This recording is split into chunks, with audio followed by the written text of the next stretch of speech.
मंदाकिनी और मोहिनी दोनों माँ बेटी जंगल में खुशी खुशी रहा करते थे। लेकिन तभी एक दिन तीन लड़के वैभव, अर्पित और रोहित शराब पीकर जंगल में पहुंच जाते हैं, जहां अर्पित के साथ के दो लड़के एक ऐसी हरकत करते हैं जो आने वाले समय में उनके लिए खौफनाक साबित होती है। तो वहीं इस कहानी के अंत में मोहिनी अर्पित से शादी कर लेती है। रोहित और वैभव के साथ हुई वह घटना क्या थी और उन्हीं के दोस्त अर्पित से आखिर मोहिनी की शादी कैसे हो गई, ये सब जानने के लिए बने रहिए हमारे साथ इस वीडियो के अंत तक। बेटा मोहिनी, तुम्हारी उम्र हो रही है। अब मैं चाहती हूँ कि तुम भी अपना एक घर बसा लो, ताकि मैं तुम्हें ससुराल भेजकर खुशी खुशी इस दुनिया को अलविदा कह सकूं। माँ, मैंने आपसे कितनी बार कहा है कि आप ये सब फालतू की बातें मेरे सामने मत किया करो। मैं जानती हूँ कि आप मुझे खुद से दूर करना चाहती हो, लेकिन मैं तो अभी आपको और परेशान करूंगी और मैं कहीं नहीं जाने वाली हूँ। अरे बेटा, तू समझती क्यों नहीं है? एक दिन तो सभी लड़कियों को अपने ससुराल जाना ही होता है। अगर तेरी शादी कराए बिना मुझे कुछ हो गया तो मेरी आत्मा को कभी भी शांति नहीं मिलेगी। मोहिनी और मंदाकिनी दोनों ही जंगल में बहुत ही प्यार से रहा करते थे। लेकिन तभी एक दिन तीन लड़के वैभव, अर्पित और रोहित शराब पीकर जंगल में पहुंच जाते हैं। अरे भाई, पागल है क्या? ये किस तरह की गाड़ी चला रहा था? भाई, मुझे तो लगता है इस अर्पित को चढ़ गई है। अरे नहीं नहीं भाई, ऐसा कुछ नहीं है, बस अचानक दूसरी कार सामने आ गई थी। उन तीनों दोस्तों की आवाज सुनकर मोहिनी और मंदाकिनी भी बाहर निकल आती हैं।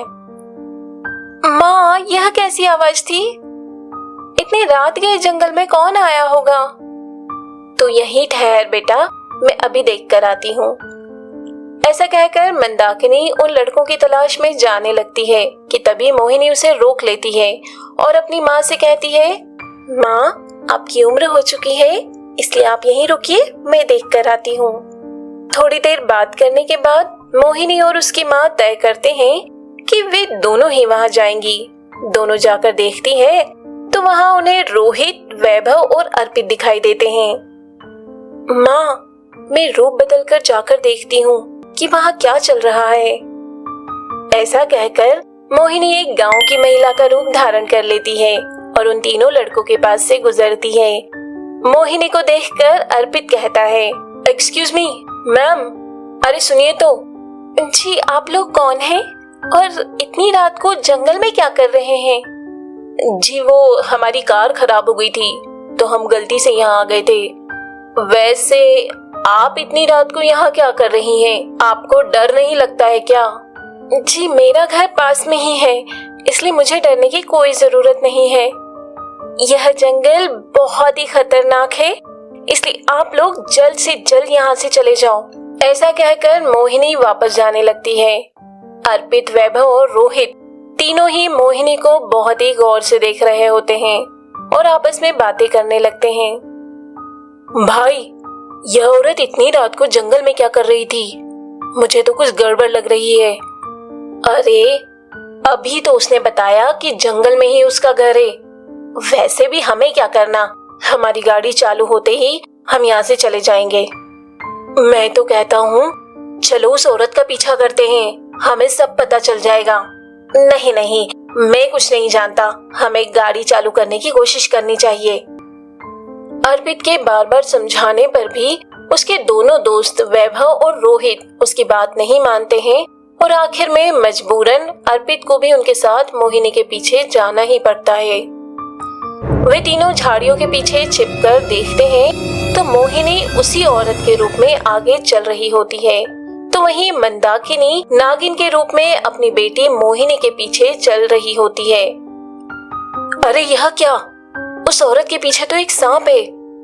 हाँ, यह तो बहुत ही जहरीला सांप लगता है। रुको, मैं अभी इसे अपनी गन से मार देता हूँ।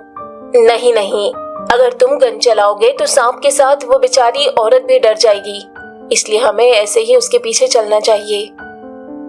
इसके बाद में तीनों मोहिनी के पीछे जाने लगते हैं और मोहिनी को इस बात का आभास हो जाता है, इसलिए वह अपनी माँ से कहती है, माँ, ये तीनों तो हमारे पीछे ही आ रहे हैं। आप जल्दी जल्दी यहाँ से निकलने की कोशिश करो।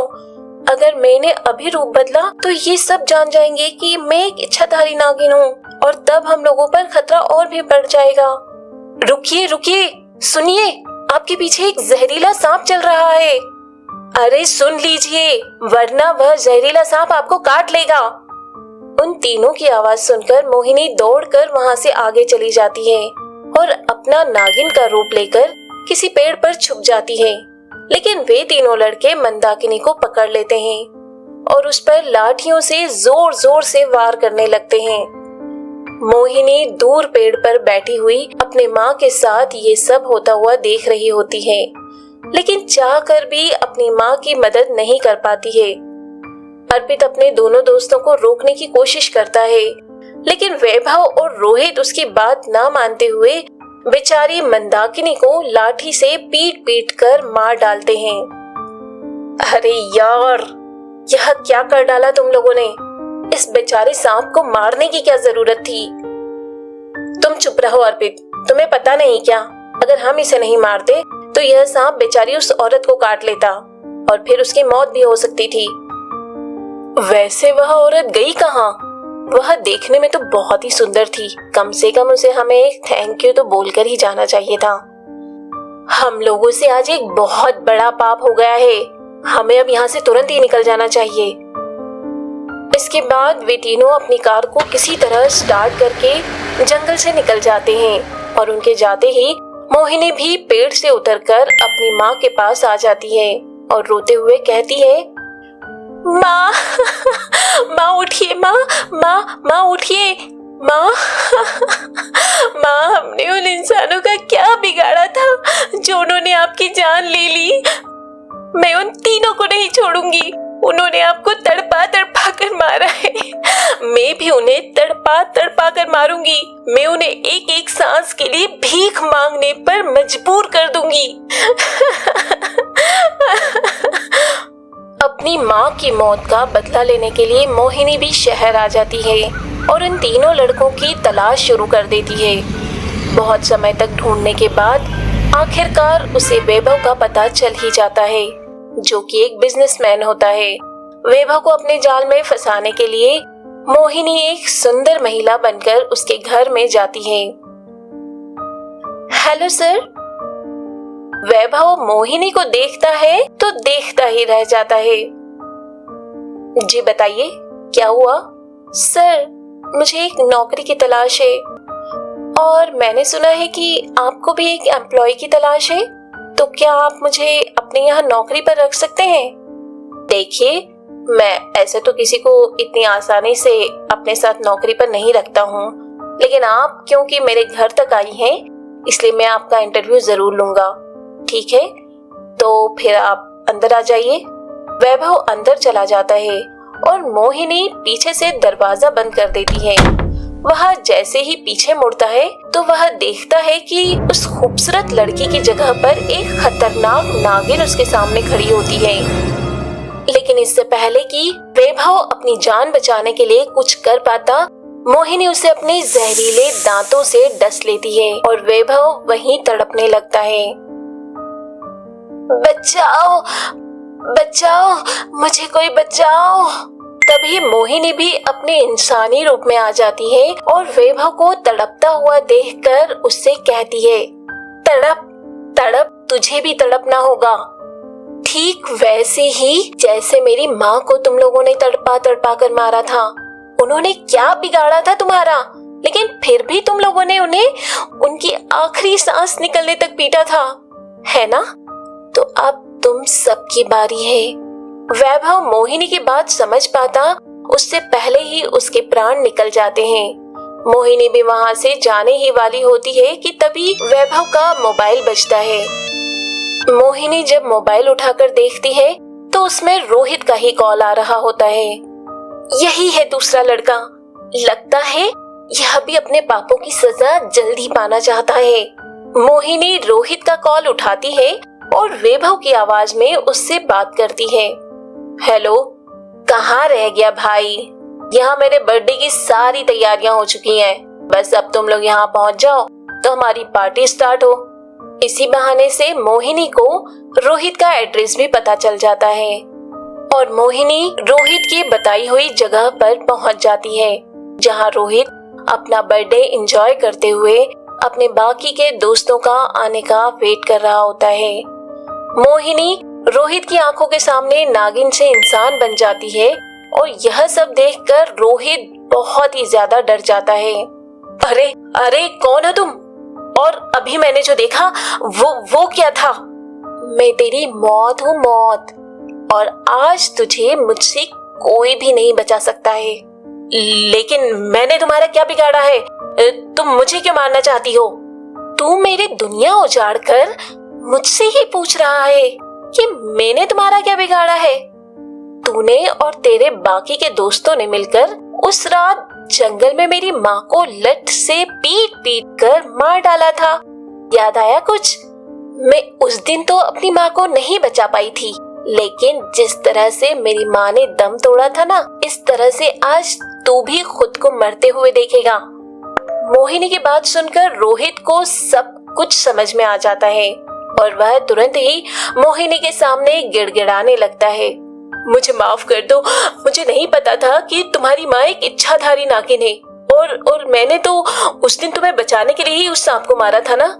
प्लीज प्लीज मुझे माफ कर दो, प्लीज प्लीज। मोहिनी गुस्से भरी आंखों से एकटक रोहित की तरफ देखती है। रोहित तुरंत ही अपनी गन उठाने के लिए आगे बढ़ता है, लेकिन इससे पहले कि वह अपनी गन उठा पाता, मोहिनी उससे भी डस लेती है और वैभव की तरह रोहित भी तड़प तड़प कर दम तोड़ देता है। मोहिनी वापस जंगल चली जाती है और बैठकर अपनी माँ को याद करते हुए रोने लगती है। माँ, इन लोगों ने आपको मारकर मुझे अनाथ कर दिया है। मैंने 2 लोगों से तो बदला ले लिया है और कल वह तीसरा लड़का अर्पित भी मेरे बदले की साग से बच नहीं पाएगा। तभी मोहिनी की माँ की आत्मा उसके सामने आ जाती है और मोहिनी से कहती है, चुप हो जाओ बेटी, अब रोने से क्या फायदा, जो होना था वह तो हो ही गया।